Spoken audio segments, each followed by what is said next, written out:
అందరికీ నమస్కారం. నా పేరు మధుబాబు బోరాడ. నేను ఏపీ జీడబ్ల్యూఎస్సీ జేఏసీ చైర్మన్గా వరుస్తాను. ముఖ్యంగా ఈ వీడియో నోట్ దేనికోసం అంటే గత 2 రోజులుగా మన ఇంకో సంఘం, మన మిత్ర సంఘం ఎవరైతే ఉన్నారో వారు ప్రభుత్వంతో చర్చలకు వెళ్ళినట్లు, ప్రభుత్వం అన్నీ కూడా సానుకూలంగా స్పందించినట్లు వీరి గ్రూపుల్లో మనకి పోస్ట్ చేయడం జరిగింది. ముఖ్యంగా నాకు వచ్చిన డౌట్ ఏంటంటే, ప్రభుత్వం చర్చలు పిలిచినప్పుడు ఏ విధంగా పిలుస్తుంది?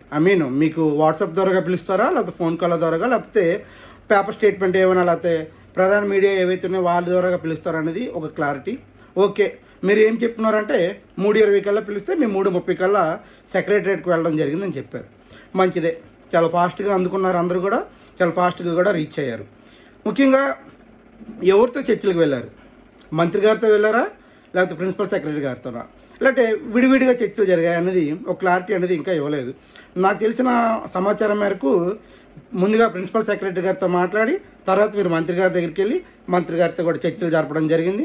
వారందరూ కూడా మీకు సానుకూలంగా స్పందించి మీకు అన్నీ చేసేస్తాం, మీకేం భయం లేదు, ఏం డోకా లేదు, లాస్ట్ 6 సంవత్సరాలుగా ఏం చేసామో అదే మళ్ళీ చేస్తామని కూడా చెప్పడం జరిగింది. అదే విషయాన్ని మీరు బయటకు చెప్పడం జరిగింది. నాకు తెలిసి నా డౌట్ ఏంటంటే, మన ప్రధాన ఎజెండా ఏంటంటే డోర్ టు డోర్ సర్వీసెస్ ఏవైతే వద్దన్నామో దానిపైనే కదా ఈ ఉద్యమం స్టార్ట్ అయింది. మీరు చేసినా నేను చేసినా కూడా డోర్ టు డోర్ విధులు ఏవైతే ఉన్నాయో అవి వద్దనుకున్నాం. దానిపైన మీ స్టాండ్ ఏంటి? ఇప్పుడు అంటే డోర్ టు డోర్ రేపటి నుంచి చేయాలా, జిఎస్టీ సర్వీసెస్ కానీ, P4 కానీ, వర్క్ ఫ్రమ్ హోమ్ కానీ రేపు నుంచి మొదలు పెట్టాలా వద్దా అనేది ఒక క్లారిటీ అనేది ఇంకా మీ ఎవరు ఇవ్వలేదు. దయచేసి దానిపైన అందరూ వెయిట్ ఉన్నారు కాబట్టి దానిపైన ఒక క్లారిటీ ఇవ్వగలుగుతారని కోరుకుంటున్నాను. ఇంకొకటి, వాట్సాప్ నుంచి లెఫ్ట్ అవ్వడం జరిగింది అందరం కూడా. ఇప్పుడు మరి వాట్సాప్లో మళ్ళీ జాయిన్ అవ్వాలా, లేకపోతే దానికి ఏదైనా కార్యాచరణ ఇస్తారా అనేది కూడా కొంచెం క్లారిటీగా ఇవ్వాలి. ఒకటే, ముఖ్యంగా ఈ ఉద్యమం స్టార్ట్ అవ్వడం గల main reason door to door విధులు. అవి వద్దు, అవి మేము చేయలేము, మా ఆత్మగౌరవం దెబ్బతింటుంది అని అందరూ చెప్పారు. దానిపైన మనం చేసాం. మీరే యాక్టివిటీస్ చేశారు, నేనే యాక్టివిటీస్ చేశాను. మీరు విశాఖపట్నంలో మీటింగ్ పెట్టారు, రాజమహేంద్రవరంలో మీటింగ్ పెట్టారు. మీరు గాంధీ గారికి గోస అని చెప్పి గాంధీ గారికి వినతిపత్రాలు ఇవ్వడం జరిగింది. ఇవన్నీ మీరు చేశారు, నేను కాదనలే. నేను ఈ ప్రక్రియలో భాగంగా మేము ఏదైతే పెన్షన్ అనేది ఆపుతా అన్నామో లాస్ట్ మాకు రిక్వెస్ట్ మేరకు కూడా పెన్షన్ 10 to 5 ఇవ్వాలనుకున్నాము. కొంతమంది ఇచ్చున్నారు, కొంతమంది ఇవ్వలేకపోయినారు. దానిపైన కూడా ఎవరైతే మెమోస్ ఏవైతే వచ్చున్నారో దానిపైన పూర్తిగా మేము బాధ్యత తీసుకుంటాం. మేము ఏదైతే పిలిపించామో దాన్ని ఫాలో అయ్యి ఉన్నారో వారందరూ కూడా మేము బాధ్యత తీసుకుంటాం. వాళ్ళపైన ఎటువంటి క్రమశిక్షణ చర్యలు తీసుకుంటే మాత్రం ఏ జిల్లాలో తీసుకున్నా ఆ జిల్లాలో మేము వెళ్ళి కూర్చోవడం జరుగుతుంది. ఆ కలెక్టరేట్ ముట్టడి చేయడం జరుగుతుంది. ఇందులో ఎవరికి కూడా ఎటువంటి భయాందోళన చెందవలసిన అవసరం లేదు. ఎందుకంటే నాకు చాలామంది ఫోన్ కాల్స్ చేస్తున్నారు. మీరు అందరూ కూడా దీన్ని దృష్టిలో పెట్టుకోండి దయచేసి. ఎవ్రీ మంత్ 3,000 నుంచి 4,000 వరకు 10 తర్వాతే పెన్షన్ ఇస్తారు. కొన్ని అనివార్య కారణాల వల్ల మొబైల్ వర్క్ చేయలేదు, సమ్ రీజన్స్, కానీ ఈ మంతే కావాలని టార్గెటెడ్ చేస్తూ తీయడం జరిగింది. నేను 9:45కు 9:50కు నేను పెన్షన్ ఇవ్వడం జరిగింది. ఎందుకంటే నేను ఆఫీస్కి వెళ్ళి నేను ఆఫీస్లో ఇస్తానని చెప్పడం జరిగింది. నేను ఆఫీస్కి వెళ్ళడం జరిగింది. నాకు అందుబాటులో ముసలి వాళ్ళు ఎవరైతే ఉన్నారో వారికి ఇచ్చేద్దామన్న ఉద్దేశంలో తప్ప ఇంకో కాన్సెప్ట్ అయితే లేదు. నేను ఏదో తప్పించుకునే వెసులుబాటు నాకు అలా లేదు. ఎందుకంటే నేను ఒక నాయకుడిగా కలెక్టరేట్ ముట్టడికి వెళ్ళినప్పుడు నేను మొదటి అడుగు నేనే వేస్తాను. కలెక్టరేట్ ముట్టడం అనేయండి, నెల్లూరు ఘట్టం జరిగినప్పుడు మొదటి అడుగు మేమే వేస్తాం. మేము ఎప్పుడు కూడా నాయకులు వెనక ఉండిపోయి మీరు వెనక ఉండండి, మీరు చేసేసేయండి, మేము చూసేస్తాం అనే రకాలైతే కాదు. ముందడుగు ముందే వేస్తున్నాం, దెబ్బలు తింటున్నాం, తగిలించుకుంటున్నాం, మళ్ళీ లగిస్తున్నాం, మళ్ళీ ముందుకెళ్తున్నాం. ఇది అందరికీ తెలిసింది.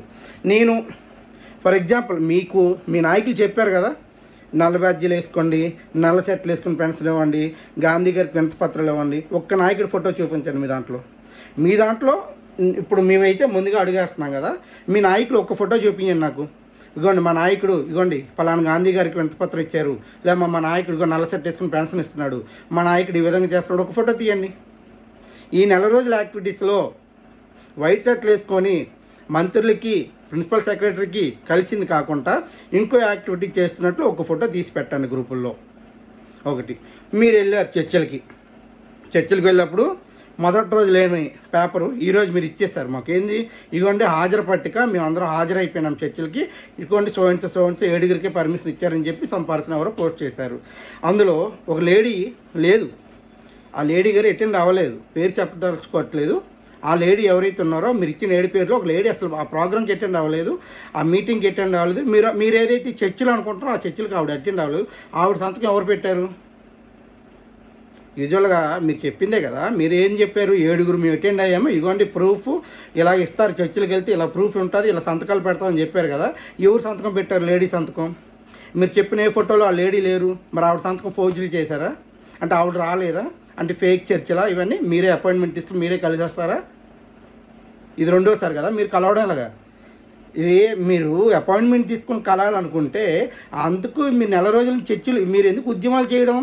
వాట్సాప్ లెఫ్ట్, గాంధీ గారి గోస్ వినిపించడం, అంబేద్కర్కి వినతిపత్రాలు ఇవ్వడం, మీరు విశాఖపట్నం మీటింగు, రాజమహేంద్రవరం మీటింగు, ఏలూరులో ఘటనలు, ఇవన్నీ ఎందుకు? మీరు కలిసే ఉద్దేశం ఉంటే అపాయింట్మెంటే కావాలనుకున్నప్పుడు ఒక రోజులో అయిపోతుంది కదా. ముందు రోజు ఈవినింగ్ అపాయింట్మెంట్ తీసుకుంటే తర్వాత రోజు కలవచ్చు కదా. మీకు క్యాబుల్ ఉంది కదా, మీ పై సంఘాలు మీకు ఉన్నాయి కదా సపోర్ట్ చేసేవి. మరి ఎందుకు మీరు ఇంత అంటే ఇలా చేస్తే కానీ అపాయింట్మెంట్ ఇవ్వడని చెప్పారా పై అధికారులు ఎవరైనా? మీరు ఏమాత్రమైనా యాక్టివిటీస్ చేస్తారు కానీ అపాయింట్మెంట్ ఇవ్వనని మీకు చెప్తున్నారా? ఎవరిని మోసం చేస్తారు మీరు? ఎవరిని మబ్బు పెడతారు? పీక్ స్టేజ్లో వెళ్తుంది ఉద్యమం. ఒక స్టేజ్ దాటుతున్నప్పుడే మీరు వెళ్ళిపోతారు. వాళ్ళు పిలవరు మిమ్మల్ని, మీరే వెళ్ళి కలిసేస్తారు. కలిసేసి మొత్తం సాల్వ్ చేస్తాం, మొత్తం మాదే అంటే మీ ఉద్యమాన్ని చల్లారు చేస్తారు. కొన్ని ఏం సాధించినారు? వెళ్ళారు కదా. ఏది? శివప్రసాద్ గారితో ఒకటి ఇచ్చారు మీరు, మినిట్స్ అని. నిజంగా చెప్తున్నాను, అది ఫేక్ అని నా డౌట్. ఎందుకంటే ఈవెన్ మా పంచాయత్ సెక్రటరీ ఇస్తే ఆర్సీ నెంబర్ వేసి copy to the date, RC number పైన కిందన ఎవరు అటెండ్ అయ్యారు కింద కాపీ టు ద సమ్ అని రాసి చాలా నీట్గా ఇస్తాడు. మా పంచాయత్ సెక్రటరీలు ఇస్తారు ఆ విధంగా. మరి ఒక డైరెక్టర్ గారు అయ్యుండి ఆ విధంగా ఇస్తారని మీరు నమ్మకట్లే. మీరు అదే మినిట్స్ అన్నారు. పోనీ చర్చలు పిలిచారు, చర్చలు పిలిస్తే గవర్నమెంట్ చెప్పాలి కదా బయటకు వచ్చి, ఈ విధంగా గ్రామ సచివాలయ ఎంప్లాయీస్ మేము చర్చలు జరిపాము, వాళ్ళకి రావాల్సినవన్నీ మేము ఇస్తామని చెప్పాము, మేము ఇస్తాము, త్వరలో ఇస్తాము. ఎవరైనా చెప్పినారా? మీరు ఏదైతే ప్రధాన సంఘ పేపర్ అనుకుంటారు ఈనాడు, గ్రామ సచివాలయ ఎంప్లాయీస్ వెళ్ళి కలిశారు. ఎవరిని కలిశారు? మంత్రి గారిని కలిసి వీళ్ళు బాధలు ఏవో చెప్పుకుంటే మంత్రి గారు సానుకూలంగా స్పందించారని వేశారు. ఇక్కడెక్కడ చర్చలను వేయలేదు. మరి మీరు ఒక ఆడుతున్న ఒక అబద్ధం 100 అబద్ధాలు అంటే ఒకదానికి ఒకటి కవర్ చేయలేక రోజుకోటి తీసుకొస్తున్నారు, అది దొరికిపోతున్నారు, మళ్ళీ దాన్ని సైలెంట్ అయిపోతున్నారు, రోజుకోటి తెస్తున్నారు. ఎందుకు వచ్చింది? నిజాయితీగా పనిచేద్దాము, గ్రామ వార్డు సచివాలయ ఎంప్లాయీస్ కోసం ముందుకు వద్దాము. అదే కదా అనుకున్నాము, గ్రామ వార్డు సచివాలయ ఎంప్లాయీస్ కోసం ముందుకు రావాలి, 2 జేసీలు కలుద్దాం అన్నారు, మీరే కలుద్దాం అన్నారు, నేను కూడా ఒప్పుకున్నాను.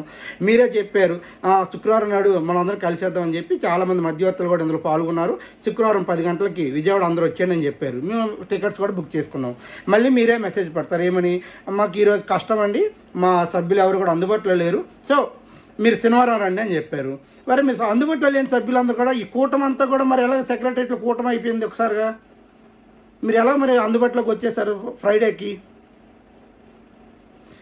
ఇప్పుడు మీరు మిమ్మల్ని మోసం చేసుకుంటున్నారా లేదా మమ్మల్ని మోసం చేస్తున్నారా? ఒకటి అధికారిక ఆంక్ష అంటే పదవీ వ్యామోహం ఒక స్థాయి వరకు తీసుకెళ్తే ఇలాంటివి జరుగుతుంటాయి. పదవి మీద వ్యామోహం లేనివాడు ఎవడైనా కూడా నిజాయితీగా బయటకు వచ్చి మాట్లాడతాడు. ఇలా జరుగుతుంటాము, ఇలా అవుతుంది మిత్రులారా, ఇది జరుగుతుంది, 1,20,000 మందికి మేము మార్గదర్శకులుగా ఉన్నాం కాబట్టి, ప్రతినిధులుగా వెళ్తున్నాం కాబట్టి ఇలా జరుగుతుంది, ఈ విధమైన కాన్సెప్ట్ ఉంది అని మనం చెప్పగలగాలి. కిందసారి వెళ్ళారు, సేమ్ స్టోరీ కూడా ఇప్పుడు రిపీట్ అయిపోయింది. సేమ్ అక్కడ కూడా ఎక్కడ కూడా ఇస్తాం అంటున్నారు, కానీ ఎక్కడ కూడా పలానా టైంకి అవుతుంది, పలానా టైంలో చేస్తామని చెప్పట్లేదు కదా. ఇంకోటి డోర్ టు డోర్ సర్వీసెస్ వద్దన్నాము, కానీ వాళ్ళు మంత్లీ ఇయర్లీ 3-4 ఇస్తుంటారు. రేపు ఒక సర్వీస్ చేయడానికి 4 months పడుతుంది కదా. వర్క్ ఫ్రమ్ హోమ్ చేయడానికి 4 నెలలు పడుతుంది. ఇంకో P4 ఏది ఇస్తారు, ఇంకో సర్వీస్ ఏది చేసుకున్నా 3 to 4 అయితే ఇయర్ అయిపోతుంది. నువ్వు రోజు చేసినా కూడా ఇయర్ అవుతుంది కదా 4 సర్వీస్ చేయడానికి. మరి ఇందులో మనం సాధించేసుకున్నాం మనం ఇందులో ఏం సాధించేసుకున్నాం? మనకి 9 months ఎరియర్స్ కావాలి, మనకి ఇంక్రిమెంట్స్ కావాలంటే మీరు స్పోర్ట్స్ మీట్ పెట్టండి అని చెప్పినారు. ఇప్పుడు ఎవరు అంత అడుగుతున్నారు మిమ్మల్ని స్పోర్ట్స్ మీట్ పెట్టండి మాకని? ఎవరు అంతా ఇప్పుడు మీ నేషనల్ లెవెల్ ప్లేయర్స్ మేము అందరం అక్కడ ఉండిపోయినామని ఒకటి అడుగుతుంటే వాళ్ళు ఒకటి చెప్తారు, మీరు దాన్నే బేస్ చేసుకొని ముందుకు వచ్చేస్తారు. మీకేమో మీరు ఏం చేసినా కూడా మీకేమో వెల్కమ్స్, మీకు అపాయింట్మెంట్స్, మాకేమో ఇంటెలిజెన్స్ ఫోన్ కాల్స్, మీ ఆవిడ ఎక్కడ ఉద్యోగం చేస్తుంది, మధుబాబుల వైఫ్ ఎక్కడ ఉద్యోగం చేస్తున్నారు, ఆ డీటెయిల్స్ ఇవ్వండి. ఏం చేస్తారు మమ్మల్ని? ప్రశ్నిస్తే ఏమైనా చేస్తారా? మేము సెలవు అడుగుతున్నామా? మేమేం అడుగుతున్నాం? మీకు రావాల్సిన హక్కుల కోసమే కదా అడుగుతున్నాము. దీనికి మీరు వచ్చేసి మార్నింగ్ లేకుండా చాలు ఇంటెలిజెన్స్ ఫోన్ కాల్స్, మీ కార్యాచరణ ఏంది, మీ ఎజెండాలు ఏంటి, మీరు ఎక్కడికి వెళ్తారు, ఈరోజు ఎక్కడ కూర్చుంటారు, మీ వైఫ్ ఏం చేస్తున్నారు, మీ వైఫ్ ఎక్కడ వర్కింగ్, ఎందుకు? ఒక పక్క వాళ్ళకేమో మీరు మీటింగ్లు కండక్ట్ చేసుకోవచ్చు, వాళ్ళకి అసలు ప్రాబ్లమే ఉండదు, వాళ్ళకి మీ అపాయింట్మెంట్లు ఇచ్చేస్తారు, సానుకూల స్పందనలు ఇచ్చేస్తారు. మేము అడిగితే మాత్రం తప్పు, మేము మాత్రం వ్యతిరేకులు, ప్రభుత్వానికి వ్యతిరేకులు మేమందరం కూడా, ఎందుకంటే గట్టిగా అడుగుతున్నాం కాబట్టి. ఒకసారి మమ్మల్ని పిలవండి, చర్చలు చెప్తాం ఏం జరగాలో ఏం అడగాలో మేము. అరే అడుగుతున్న దానికి ఆన్సర్ చేయట్లేదు ఎవరు కూడా. గత 6 సంవత్సరాలుగా నష్టపోయి ఉన్నామని అది మీకు తెలుసు, నాకు తెలుసు, అందరికీ తెలుసు కదా. మళ్ళీ ఎందుకు అదే పందంలోకి వెళ్తున్నాం అందరం కూడా. ఎన్ని రోజులు ఇప్పుడు మీరు వెళ్ళారు కదా చర్చలకి, ఇప్పుడు ఇంక ఆగుదామా, ఇంకొక 6 సంవత్సరాలు ఆగుదామా, లేకపోతే ఇంకో సంవత్సరం పాటు ఆగుదామా? ఇప్పుడు ఎన్ని రోజులు టైం ఇచ్చారు మీకు ఎన్ని రోజుల్లో చేస్తామని చెప్పారు చెప్పండి. మీరు ఒక మాట చెప్పండి బయటకు వచ్చి, ఇగో ఈ నెలలో అయిపోతుంది, లేకపోతే జనవరి కల్లా అవుద్ది, లేదా 2027 డిసెంబర్ కల్లా అయిపోతుంది, చెప్పండి. ఆ మాట మీద కట్టుబడి అందరం వెళ్ళిపోదాం ముందుకి. లేదు, ఆన్సర్ ఉండదు. వాళ్ళు ఏమన్నారు, చేస్తాము చూస్తామన్నారు. మనం ఏమన్నాము, సానుకూలంగా స్పందించి బయటకు వచ్చేస్తున్నాము. ఇంక ఇక్కడ జరుగుతుంది ఏంటి మరి? ఆ మొత్తానికి మనం ఎందుకు ఉద్యమాలు చేయడం? ఆ మొత్తంగా వాట్సాప్ లెఫ్ట్ ఎందుకు, ఈ పెన్షన్ రోజు వచ్చి లెఫ్ట్ అయిపోవడం ఎందుకు, తర్వాత మన దీక్షలు ఎందుకు, మన మీటింగ్లు పెట్టుకోవడం ఎందుకు ఇవన్నీ ఎవరికి ఇబ్బంది? అందరికీ ఇబ్బందే కదా దీనివల్ల. మనకి ఒకటి సాధించుకోలేనప్పుడు మనం ఎన్ని యాక్టివిటీ చేస్తే దేనికి? మీరేం చేస్తారో నాకైతే సంబంధం లేదు. ఏపీ జీడబ్ల్యూసీ జేఏసీ తరఫున మేము ఈరోజుకి కూడా ఇచ్చిన మాట కట్టుబడి డోర్ టు డోర్ విధులు ఏవైతే ఉన్నాయో అవి అయితే మాత్రం బాయ్కాట్ చేయడం జరుగుతుంది. ముఖ్యంగా ప్రభుత్వం వారు అఫీషియల్ నోట్ అంటే ప్రభుత్వం వారు ఆన్ పేపర్ ఇవ్వాలి, మీడియా ద్వారాగా లేదా ప్రశ్నికంగా ఈరోజు ప్రభుత్వం గారు చర్చలు పిలుస్తాం, మేము ఈ జేఏసీ చర్చలకు రమ్మంటాం అని చెప్పి మమ్మల్ని కూర్చోబెట్టి ఈచ్ డిపార్ట్మెంట్ నుంచి ఇద్దరు, మేము ఎప్పుడు కూడా జేఏసీని రమ్మని చెప్పట్లేదు. మా జేఏసీలో కూడా అన్ని డిపార్ట్మెంట్స్ ఉన్నాయి కాబట్టి ఈచ్ డిపార్ట్మెంట్కి ఇద్దరు, అంటే 19x2 38 మందిని పిలిచి కూర్చోబెట్టి మాట్లాడాలి. ఒక మీటింగ్లో మంత్రి గారు ఉండాలి, చీఫ్ సెక్రటరీ ప్రిన్సిపల్ సెక్రటరీ గారు ఉండాలి, సిఎస్ గారు ఉండాలి. వీళ్ళందరూ ఉంటేనే చర్చలు. మనం 1,20,000 మంది ఉన్నామండి, మన 1,500 2,000 మంది కాదు, 1,25,000 మెంబర్స్ వీఆర్. ఇంతమంది ఎంప్లాయీస్కి వీళ్ళు ఇచ్చే గౌరవం ఏదైనా, ప్రభుత్వం ఇచ్చే గౌరవం ఏదైనా? అది అడగం మనం ఎవరం కూడా. మనం ఎప్పుడు కూడా టీచర్స్ చూడండి ఎలా వెళ్ళిపోతున్నారు, జేఎల్ఎంస్ చూడండి ఎలా వెళ్ళారు, హెల్త్ వర్కర్స్ చూడండి ఎలా వెళ్ళారు. వాళ్ళెవరు వెళ్ళారు, వాళ్ళకంత స్ట్రెంత్ మనమే ఎక్కువ కదా వాళ్ళందరి మీద. 66,000 జేఎల్ఎంలు, టీచర్లు ఒక 70,000 లక్ష లోపు ఉంటారు. మనం అందరి మీద ఎక్కువే కదా ఉన్నాము. మనం ఎందుకు చేయలేకపోతున్నాం యాక్టివిటీస్? మనం ఎందుకు అడుక్కోలేకపోతున్నాం మనకు రావాల్సినవి? దయచేసి నేను మళ్ళీ చెప్తున్నాను, గ్రామ సచివాలయ ఎంప్లాయీస్ ఎవరైతే ఉన్నారు 26 జిల్లాల వారు, మనం ఒకటే స్టాండ్ మీద ఉందాం. డోర్ టు డోర్ సర్వీసెస్ వద్దు అనుకున్నాం కదా, అవి వద్దు, దాని మీద నిల్చుందాం. తర్వాత మనకి ఏవైతే ఆర్థిక అంశాలు ఉన్నాయో వాటిపైన క్లారిటీ ఇవ్వాలి, ప్రభుత్వం ఇవ్వాలి, మంత్రి గారు ఇవ్వాలి, ప్రభుత్వం నుంచి మనం క్లారిటీ ఇవ్వాలి, ఆర్థిక అంశాలపైన క్లారిటీ ఇవ్వాలి.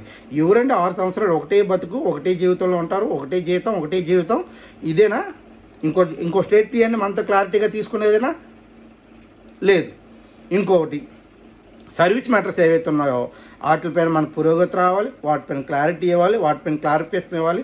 మనం ఏదైతే అనుకుంటున్నామో మల్టిపుల్ బాసిజం తీసి సింగిల్ బాసిజం కావాలి. ఎవరు మాతృశాఖ వాళ్ళు విలీనం చేయండి, మీకు వచ్చే నష్టమేముంది? ఎవరు మాతృశాఖ విలీనం చేస్తే మా బాధలు మేము పడతాం కదా. ఆవిడ ప్రమోషన్ ఛానల్ ఏదైతే అదే కదా తీసుకుంటాం, అక్కడ వచ్చిన బేసిక్ పే కదా అడుగుతాం మేము కూడా. ఇంక సపరేట్గా మాకు బేసిక్ పే ఏమని అడగం కదా. మాకు ఎందుకు మల్టిపుల్ బాసిజం? మీరు 3 టైర్ వ్యవస్థ తీసుకొచ్చి ఏం చేస్తారు మా మీద? ఇది ఎక్కడ నేను ఒత్తిడంతా మా మీదే పెడతారు మీరు వచ్చి. ఇంకొకటి, ఇండివిజువల్ డిపార్ట్మెంట్స్ ఉన్నాయి పాపం. ఈ జీవో నెంబర్ 423 వార్డ్ శానిటేషన్ వాళ్ళ పరిస్థితి మరీ దారుణం. వాళ్ళకి 5కి రమ్మంటారు, 10 వరకు అంటారు, మళ్ళీ ఇప్పుడు ఇంటికి వెళ్ళిపోతారంటే లేదు. ఏవైతే సర్వేలు ఉన్నాయో ఆ సర్వేలు చేయాలి, మళ్ళీ సాయంత్రం 6 వరకు వర్కింగ్. అంటే మనమే డబుల్ వర్కింగ్ చేస్తున్నారు వారు. దయచేసి ఆ 423 జీవో ఏదైతే ఉందో అది క్యాన్సిల్ చేసి వాళ్ళకి కూడా 10 to 5 వర్క్స్ ఏవైతే ఉన్నాయో అవి చేసే విధంగా వెసులుబాటు ఇవ్వాలి. తర్వాత వార్డ్ ఎడ్యుకేషన్ వాళ్ళు ఉన్నారు, వాళ్ళకి ఏంటంటే కొత్త జీవో తీసుకొచ్చి ఆ ఎడ్యుకేషన్ అనేది తీసేశారు. ఇప్పుడు ఇంతవరకు వాళ్ళకి ఇప్పుడు ఎడ్యుకేషన్ పరంగా ఏమైనా ప్రమోషన్ ఛానల్ వస్తుంది, ఇప్పుడు ఎస్జిటీలు కానీ ఏవో జరుగుతుంటే అది కూడా తీసి పడేశారు. వాళ్ళ బాధ అదొకటి. వార్డ్ అడ్మిన్స్ ఉన్నారు, మనకంటే పంచాయతీ సెక్రటరీస్ ఉంటారు, వాళ్ళకు ఉన్న వాల్యూ ఇక్కడ ఉండవు. వీళ్ళు కూడా గ్రామ సచివాలయ ఎంప్లాయీసే, వీళ్ళకి ఒక క్యాడర్ లేదు, ఏం లేదు. వార్డ్ అడ్మిన్ ఒక పేరుకి అడ్మిన్, కానీ ఈక్వల్గా అందరికీ ఒకటే ట్రీట్మెంట్. సో వాళ్ళకున్న బాధలు వాళ్ళకున్నాయి. తర్వాత వార్డ్ ప్లానింగ్ అండ్ రెగ్యులేషన్ వాళ్ళు ఉన్నారు. ప్రతి ఒక్కరికి ఒక్కొక్క సమస్య అయితే ఉంది. ఇందులో ఎవరికి ఏ డిపార్ట్మెంట్ కూడా హ్యాపీగా ఉంది 6 సంవత్సరాలుగా మేము హ్యాపీగా బతికేస్తున్నాము ఈ జీవితంతో హ్యాపీగా ఉన్నామని చెప్పింది ఒక్కరు కూడా లేరు. ఇప్పుడు రూరల్కి వద్దాం. ఇంజనీరింగ్ అసిస్టెంట్లు 4 డిపార్ట్మెంట్లతో నలిగిపోతున్నారు. వీళ్ళకి ప్రమోషన్ ఛానల్ ఏంటో తెలియదు, ఒక బేసిక్ పే ఏంటో తెలియదు. వాళ్ళు ఎప్పుడు అడుగుతుందండి 4 డిపార్ట్మెంట్లుగా నాలుగు డిపార్ట్మెంట్లు మెచ్చేసి పడేస్తే మా బాధ ఏదో మేము పడతా ఉంటున్నారు. అది చేయరు. వెల్ఫేర్, వీళ్ళందరూ వెల్ఫేర్ కోసం వీళ్ళు చూస్తారా, వీళ్ళు వెల్ఫేర్ ఎవరు పట్టించుకోవట్లేదు. వీళ్ళకి ప్రమోషన్ ఛానల్లో బేసిక్ పే లేదు. మీకు ఏహెచ్ఏ కానీ విహెచ్ఏ కానీ వీళ్ళందరూ ఏంటంటే వీళ్ళ వర్క్ వారు చేయాలి, వారి వర్క్ వీళ్ళు చేయాలి. కానీ వీళ్ళ ప్రమోషన్ వాళ్ళకి రాదు, వాళ్ళ ప్రమోషన్ వీళ్ళకి రాదు. కానీ వర్క్ పరంగా ఇద్దరు కలిసి ఎవరి వర్క్ ఎవరైనా చేసేయాలి. వీళ్ళ పరిస్థితి ఎలా ఉంది. ఈ వెటర్నరీ వాళ్ళ పరిస్థితి అదే పరిస్థితి. తర్వాత ఇంకెవరున్నారు, సర్వేర్లు, విలేజ్ సర్వేర్లు.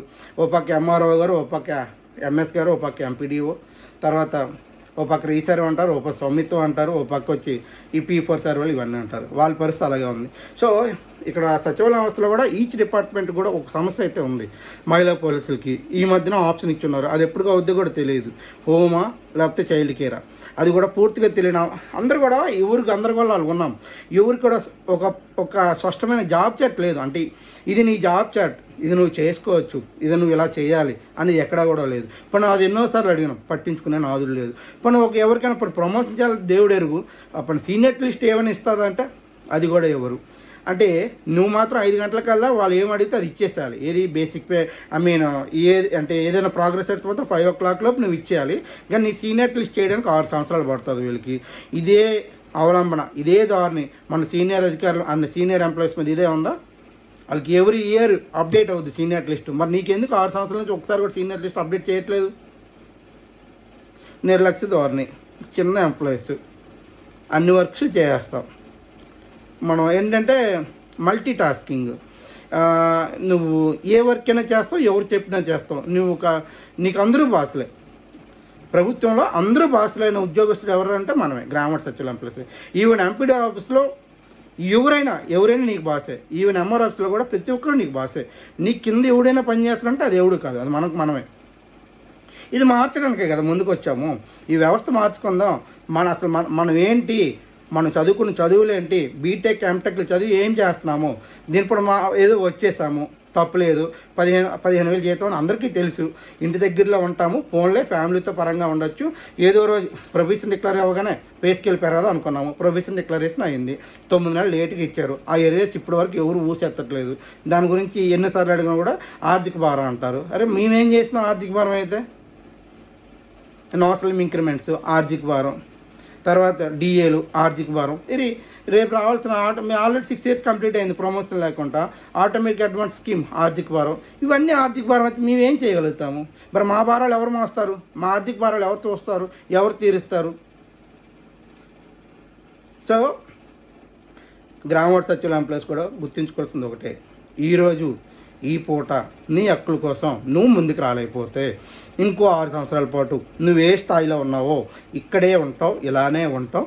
ఇప్పుడు ఏ వీడియో చూస్తున్నావు, మళ్ళీ 6 సంవత్సరాలు ఇదే వీడియో మళ్ళీ చూస్తావు. నేను ఇదే చెప్తాను, నువ్వు ఇదే చూస్తావు. అంతేగా మనలో మార్పు అనేది రాదు. దయచేసి ఇది ఒక జేఏసీ ఆ జేఏసీ కాదు. నీకు ఇబ్బంది కలుగుతుందా, నీకు నష్టం కలుగుతుందా, నువ్వు నష్టపోయినావు అనుకుంటున్నావా, రా తెలుసుకుందాం, రా మన హక్కుల కోసం మనం పోరాడదాం. ప్రభుత్వానికి విధేయులుగా వెళ్దాం. ప్రభుత్వానికి మనం చెడ్డ పేరు తీసుకురావద్దు. మన హక్కుల కోసం ఏ స్థాయిలో మనం పోరాటం చేయాలో ఆ స్థాయిలో పోరాటం చేద్దాం. దానికి ఒకరెవరొకరు ముందు నడవాలి. కాబట్టి జేఏసీ తరపున మేము స్టెప్ తీసుకుంటాం, మేము ముందుకు నడుస్తాం. దయచేసి మీరు అందరూ కూడా సపోర్ట్ చేయండి. ఈ విషయంలో ఎవరికి ఏ బాధ కలిగినా కూడా మేము ముందు ఉంటున్నాం. మీకు పెన్షన్ ఇబ్బంది కలిగింది అనగానే వెళ్ళడం జరిగింది, మరి చెప్పడం జరిగింది, అడిషనల్ డైరెక్టర్ గారితో మాట్లాడడం జరిగింది. ఎప్పుడూ లేదు. ఏ పెన్షన్ డబ్బులు ఏమైనా పట్టుకుపోయినారు ఎవరైనా? ఆ 2000 కొంతమంది పెన్షన్ అమౌంట్ అసలు ఇవ్వలేదా? ప్రభుత్వం 2 రోజులు టైం ఎందుకు ఇస్తుందండి పెన్షన్ ఇవ్వడానికి? అంటే పెన్షన్ ఇవ్వడానికి 2 రోజులు టైం ఇస్తుంది ప్రభుత్వం, కానీ 10 o'clock లోపు ఇచ్చేయాలి. మరి ఆ మొత్తం 2 రోజులు టైం ఎందుకు ఇవ్వాలి? ఈ ప్రభుత్వం పెన్షన్ ఇవ్వడానికి మనకి ఏమైనా మెయిన్ ఎక్విప్మెంట్స్ ఏమైనా ఇచ్చారా? మొబైల్స్ కానీ స్కానర్స్ కానీ మొబైల్స్ ఇస్తున్నారా? రీఛార్జ్ ఇస్తున్నారా? ఏమి ఇచ్చినారు మనకు పెన్షన్ ఇవ్వడానికి? అని మేము కోర్టులో దీన్ని ప్రొడ్యూస్ చేయాలంటే ఎంతసేపు? అంటే మా మీద ఎలా పోర్ట్రేట్ చేస్తున్నారంటే మన సంఘ నాయకులు మేము ఏదైనా మాట్లాడితే మా వీడియోస్ పట్టుకెళ్ళి చూపించడం, మా వీడియోస్ వాళ్ళకి డిస్ప్లే వాళ్ళు ఒకళ్ళు చూడకపోయినా వీళ్ళే ప్లే చేసి ఇగోండి ఈ పాయింట్ దగ్గర ఇలా మాట్లాడండి, ఈ పాయింట్ దగ్గర ఇలా మాట్లాడండి, ఈ విధంగా రెచ్చగొట్టాడండి. రెచ్చగొట్టడం ఏముంది అక్కడ? అరే మన బాధ ఏందో చెప్తున్నాము. మీకు నిజంగా బాధ ఉంటే రమ్మని చెప్తున్నాము. ఎవరికి బాధ లేనివాడు ఉండిపోతున్నాడు, బాధ ఉన్నాడే కదా వస్తున్నాడు. బాధ ఉన్నాడు వచ్చినాడు ఏమి ఇబ్బంది కలుగుతుంది మీకు? అలాగే వెనక్కి వెళ్ళిపోతున్నాం ఆ నాయకులమైనా. మేమే కదా ముందు నిల్చుంటున్నాం. శ్రీకాకుళం జిల్లా వెళ్ళాను, ముందు నిల్చున్నాను. నెల్లూరు వెళ్ళాం, ముందు నిల్చున్నాం. ఆ జిల్లా వాళ్ళకి ఇబ్బంది కలగకూడదు, మేమే ముందు అడిగేస్తున్నాం, మేము ముందు నిల్చుంటున్నాం. రేపు అనంతపురం మీటింగ్ అయినా వెళ్తాం, ముందు నిల్చుంటాం. అంతేగాని వెనక్కి కూర్చొని మీరు వెళ్ళిపోండి, మీరు చేసేసేయండి, మీకు ఏదైనా ఇబ్బంది వస్తే మేము ఇక్కడ గేమ్ ఆడేస్తాం అనే రకాలైతే కాదు. మేము ప్రెజర్ తీసుకుంటున్నాం, స్ట్రెస్ తీసుకుంటున్నాం, పెయిన్ కూడా తీసుకుంటున్నాం.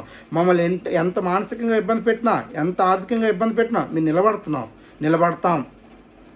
మాకు ఒకటే ధైర్యం, చేసే పనిలో సంతృప్తి ఉండాలి, నిజాయితీ ఉండాలి. సాధించేది ఎప్పుడైనా సాధిస్తాం, అందరూ వస్తారు అనే నమ్మకంతో ముందుకెళ్తున్నాం. అదే నమ్మకంతో ముందుకున్నాం. మా టీం కానీ, నా టీం మెంబర్స్ కానీ, నా కోర్ కమిటీ మెంబర్స్ కానీ మేము అదే ముందుకెళ్తున్నాం, అదే విధంగా ముందుకెళ్తున్నాం. ఎక్కడ కూడా మేము ఎక్కడ డివేట్ అయ్యే పరిస్థితి లేదు. 2 రోజులు కార్యాచరణ ఆపడానికి కారణం ఉమ్మడి కార్యాచరణ ఇస్తారని చెప్పి అనడం వల్ల మేము ఇచ్చిన కార్యాచరణ 3 రోజులు ఆపడం జరిగింది. మళ్ళీ మేము సోమవారం ఒకరోజు తీసుకొని మంగళవారం నాడు మేము ఏదైతే కార్యాచరణ అనుకుంటామో విజయవాడ ముఖంగా ప్రెస్ మీట్లో మీ అందరికి చెప్తాం. విజయవాడ నుంచే కార్యాచరణ మీకు ప్రకటించి మనం ఆ కార్యాచరణ ముందుకు తీసుకెళ్తాం. మనం ఏదైతే సాధించాలనుకుంటున్నామో వాటిపైన అది సాధించే వరకు నిరంతరంగా కృషి చేస్తాం. ఈ ప్రక్రియలో నాకు కానీ, నా టీం మెంబర్స్ కానీ ఎటువంటి ఇబ్బందులు కలిగినా, ఎవరేం ఇబ్బందులు కలిగించినా మా మీద ఏ యాక్షన్ తీసుకున్నా కూడా మేమైతే ముందుకు అడిగేస్తాం, వెనక అడిగేసే ప్రసక్తి అయితే లేదు. మమ్మల్ని నమ్మండి. మేము ఒకటి సానుకూలం అనే పదానికి వ్యతిరేకం. ఇది ఒక్కటే నేను చెప్పగలను ఫైనల్గా. సానుకూలంగా స్పందించారు అనే పదాన్ని నేను ఎప్పుడు వ్యతిరేకం. ఇన్ కేస్ ప్రభుత్వం చర్చలు పిలిచినా వారు మేము సేమ్ వీరికి ఏం చెప్పినా అది మాకు చెప్పినా కూడా మేము బయటకు వచ్చి సార్ చర్చలు విఫలమయ్యాయి, మా ఉద్యమం మళ్ళీ కంటిన్యూ అవుతుందని చెప్పే స్థాయిలోనే ఉన్నాం. కానీ మేము లోపలికి వెళ్ళి వెంటనే బయటకు వచ్చి సానుకూలంగా స్పందించారనే మాట అయితే లేదు. ఎందుకంటే మన హక్కుల కోసం మనం ముందుకెళ్దాం. ఒకరినొకరు మోసం చేసుకోవడం వల్ల నాకు ఎఫెక్ట్ అవుద్ది, నా ఫ్యామిలీకి ఎఫెక్ట్ అవుద్ది. సో మోసం అనే పదం నా దాంట్లో లేదు. మనం చేద్దాం, కష్టపడదాం, ముందుకెళ్దాం. మీరు అందరూ సపోర్ట్ చేయండి. ఒకే ఒకటి గుర్తుపెట్టుకోండి అందరూ కూడా. 6 సంవత్సరాలు కష్టపడ్డాం, ఇంకో 6 సంవత్సరాలనే కష్టపడతాం. కానీ మన హక్కుల కోసం, మనకు హక్కులు ఎప్పుడు వస్తాయి, మన హక్కుల కోసం మనం ముందుకెళ్దాం. ఈ ప్రక్రియలో ఎవరికి ఇబ్బంది కలిగినా కూడా మధుబాబు బోరవడైన నేను, నా కార్యవర్గం అందరూ కూడా మీ వెనక నిల్చుంటాం. అంతే. ఇక్కడెక్కడ కూడా ఎవరు బెదిరించారు లేదా మాకు ఎవరు ఇబ్బంది పెట్టారని మేము వదిలేసే ప్రసక్తి అయితే లేదు. 26 జిల్లాలకి ఇదే మాట ఇస్తున్నాం. రేపు మీ మీద చర్యలు తీసుకోమనండి, వచ్చి ఆ జిల్లాలో కూర్చోపోతే అడగండి మమ్మల్ని. మా మీద చర్యలు తీసుకోండి, మేము దాన్ని యాక్సెప్ట్ చేస్తాం, ముందుకెళ్తాం. మా అడుగుతుంది ఏంది, మా హక్కులు మాకు ఇవ్వండి. మేము అడుగుతుంది ఏంది, కొత్తగా అడిగింది ఏముంది? లేని పని జాబ్ చాట్ అడుగుతున్నాం. మా జాబ్ చాట్ ఏంటో చెప్పండి, మాకేం కావాలో అడగండి. మేము ఏం కోల్పోయాం మేము చెప్తాం. మీరు ఇవ్వాల్సిందే. మీ మీద బాధ్యత ఉందా లేదా, ప్రభుత్వం మీద బాధ్యత ఉందా లేదా? 125,000 మంది అండి ఉద్యోగులు మేము, ఒకరో ఇద్దరమా? ఆ మాత్రం గుర్తించారా మమ్మల్ని? ఆ మాత్రం పట్టించుకోరా? అపాయింట్మెంట్ అడిగే ప్రసక్తి అయితే లేదు. చర్చలు పిలిచిన రోజే మాట్లాడతాం. అపాయింట్మెంట్ అడిగి వెళ్ళి కలిసి సానుకూలంగా స్పందించారని చెప్పే ప్రసక్తి అయితే లేదు. ఈ విషయంలో ఏ స్థాయికైనా ముందుకెళ్తా, చర్యలు తీసుకుంటారా, నేను యాక్సెప్ట్ చేస్తాను. నా మీద తీసుకున్న పర్లేదు. కానీ నన్ను ఫాలో అవుతున్న వారు కానీ 26 జిల్లాలో ఎవరి మీద యాక్షన్ తీసుకుంటాం మాత్రం నేను మనస్ఫూర్తిగా చెప్తున్నాను, ఆ జిల్లాకు వచ్చి కూర్చుంటాం. ఎవరైతే యాక్షన్ తీసుకున్నారో వాళ్ళ ముందే కూర్చుంటాం. ఇది ఎక్కడ కూడా ఇందులో మాత్రం తగ్గేదైతే లేదు. ముందు చెప్తున్నాం. ఎలా కనిపిస్తున్నాను మీకు? 40 రోజులకి ఉద్యమాలు చేస్తున్నాం, ఎవరు పట్టించుకోరు. ఎవరు అపాయింట్మెంట్ అడిగితే అపాయింట్మెంట్ ఇచ్చేస్తారు. వాళ్ళు బయటకు వచ్చి చెప్తారు సానుకూలంగా స్పందించారని చెప్పి. మొత్తం 1,20,000 మందిని గొర్రెలు చేస్తారు అందరూ వచ్చి. దానికి మీరు వకాల్తా పడుతున్నారు, దానికి మీరే వకాల్తా ఇస్తున్నారు. వాళ్ళకి అపాయింట్మెంట్ అడగని మీరు ఇచ్చేస్తున్నారు. టీచర్లు ఇలాగే బిహేవ్ చేస్తారా? టీచర్లు ఎలా చేస్తే ఇలాగే వచ్చారా? చర్చలు అంటే ఎలా జరిగాయి? టీచర్లు ఎదురుగా కూర్చోవాలి, కమిటీ కూర్చోవాలి, ఎదురుగా సభ్యులు కూర్చోవాలి, మాట్లాడాలి. ఎవరు వచ్చారు, చర్చలు ఏం జరిగింది, ఏం జరుగుతుంది, ఎంతమంది అటెండ్ అయ్యారు, ఇవన్నీ చెప్పాలి. చెప్పారా? ఇప్పుడు గవర్నమెంట్ నుంచి ఏమైనా ఇచ్చారా మాకు? ఇప్పుడు ఇది జరుగుతుందని గవర్నమెంట్ ఇచ్చిందా? మీరే చెప్తారు చర్చలకు వెళ్ళిపోయాం, చర్చలు సక్సెస్. ఏం సక్సెస్ అయ్యాయి? ఏం సాధించారు? 6 సంవత్సరాలు ఏం సాధించారు? ఇప్పుడు ఏం సాధిస్తున్నారు? మీరు ఎందుకు వెనక్కి వెళ్తున్నారు? ఎందుకు వెనక్కి వేస్తున్నారు? మీకు ఎవరైనా ఇబ్బంది పడుతున్నారా? ఇబ్బంది పెడితే దయచేసి తప్పుకోండి, లేదా బయటకు వచ్చి చెప్పండి. పలానా ఇబ్బంది మాకు కలుగుతుంది, ఇలా ఉద్యోగం తీసేస్తామంటున్నారు, లేకపోతే ఇలా టార్గెట్ పడుతున్నారు, ఇలా ఇంటెలిజెన్స్ మాకు ఇబ్బంది పడుతుంది, చెప్పండి దయచేసి. మీ అందరం మేము వెనక్కుంటాం, నేను వచ్చి నిల్చుంటాం వెనక్కి. లేదా మీరే కావాలని ఏదో నాయకులుగా చలామణి అవ్వడం కోసం చేస్తే ఈరోజు కాకపోయినా ఇంకో రోజు దొరుకుతారు. ఆ రోజు మేము ఎవరు మాట్లాడవసరం లేదు, మీకే ఆ రోజు అర్థమవుతుంది సీన్ ఏంటో. దయచేసి ఇప్పటికైనా జరిగింది ఏది జరిగింది. గ్రామ వార్డు సచివాలయం ఎంప్లాయీస్ అందరూ కూడా ఒక మాట మీద ముందుకెళ్దాం. కలుస్తారా? రండి, మా జేఏసీలోకి రండి, కూర్చుందాం, మాట్లాడుకుందాం, ముందుకెళ్దాం. లేదా మీ పందా మీద అంటారా? మేము ఏదైతే ముందు నుంచి మాట ఇచ్చున్నామో ఆ మాట మీద నిలబడతాం, మేము దానికోసం ముందుకెళ్తాం. డోర్ టు డోర్ విధులు వద్దు అనుకున్నాం కదా, చెయ్యం. ఎవరు చేయమాకండి, మాట్లాడదాం. ప్రభుత్వం రామనండి, మాట్లాడదాం. సంవత్సరానికి 3 కదా డోర్ టు డోర్ విధులు. ఆ సంవత్సరాలు 3 సార్లు రాలేరా మన దగ్గరికి? గ్రామ వార్డు సచివాలయంకి రాలేరా వాళ్ళు? ఏం పని చేయట్లేదు, ఏం చేయలేకపోతున్నారు వాళ్ళు. రేషన్కి వెళ్తున్నారు కదా, అందరూ కూడా బియ్యం తీసుకోవడానికి పోతున్నారు కదా. ఆ సంవత్సరాలు 3 సార్లు వాళ్ళు రాలేదా సర్వీసెస్ కోసం? మనం వాళ్ళ దగ్గరికి వెళ్ళాలా? మార్చుదాం, వ్యవస్థను మార్చేద్దాం. ఎన్ని రోజులు ఈ బానిసకు బదులు, ఎన్ని రోజులు ఈ ప్రజలు? రండి, నాతో చెయ్యి కలపండి, చెయ్యి కలుపుకొని ముందుకెళ్దాం, వ్యవస్థను మార్చుదాం. నేను దానికి సిద్ధంగా ఉన్నాను. మీరు నాకు సపోర్ట్ చేయండి, మా కార్యవర్గం సపోర్ట్ చేయండి. 26 జిల్లాలు ఒకటా అవ్వండి, ముందుకెళ్దాం, ముందుకెళ్ళి వ్యవస్థను మార్చుకుందాం. మన హక్కుల కోసం మనం ఫైట్ చేద్దాం. మనకి ఎవరూ రారు, మీ పై అధికారులు కానీ ప్రధాన సంఘాలు ఎవరు సపోర్ట్ చేయరు, 100% సపోర్ట్ చేయరు. మీరు చిన్న స్థాయి ఉద్యోగులు, మీ వాల్యూ ఏంటో మీకు తెలియట్లేదు, మీ బతుకేంటో మీకు తెలియట్లేదు. నాతో రా, నేను వెళ్తున్నాను, నువ్వు నాతో రా, నువ్వు ఇంకోటి తీసుకురా, నీ పక్క వాళ్ళు తీసుకురా, అందరూ రా, వెళ్దాం, వెళ్ళి తెచ్చుకుందాం, మనకు కావాల్సిన మనం సాధించుకుందాం. రా, నేను ముందు ఉంటా, ఏదైతే నేను తీసుకుంటా, మొదటి నా నుంచే మీ దగ్గరికి వస్తుంది. ఏది తీసుకున్నా కూడా దీనికి అండగా ఉంటా. మేము మా కార్యవర్గం ఏ స్థాయికైనా వెళ్ళడానికి సిద్ధంగా ఉన్నాం. అలాగని మీ ఎవరికి ఇబ్బంది పెట్టే పరిస్థితి లేదు. అలాగని ఉద్యోగస్తులకి మీ ఇబ్బంది కలిగించడం లేదు. మీ అందరూ ఆమోదం మేరకు, అందరూ ఒపీనియన్ మేరకు ముందుకెళ్ళి సాధించుకుందాం. దయచేసి ఒకసారి మనసు పెట్టి ఆలోచించేయండి. మనం ఏం కోల్పోతున్నాం అనేది మీరు ఒకసారి మనసు పెట్టి ఆలోచించేయండి. ఆలోచన చేస్తే మీకు తెలుస్తుంది. మీకు తెలిస్తే మాకు చెప్పండి. మీకు చెప్పిన దాన్ని బట్టి మేము ముందుకు వెళ్ళడానికి సిద్ధంగా ఉన్నాం. మంగళవారం నాడు కార్యాచరణ అనేది విజయవాడ ముఖంగా ప్రెస్ మీట్ ద్వారా బయట పెట్టడం జరుగుతుంది. దాన్ని అనుగుణంగా యాక్టివిటీస్ అన్ని చేయడం జరుగుతుంది. అందుకే కూడా ప్రభుత్వం ముందుకు రాకపోతే తర్వాత కార్యాచరణ ఏదైతే ఉందో దాన్ని ఇంకా ఉధృతం చేసి ముందుకు తీసుకెళ్ళడం జరుగుతుంది. Thank you all.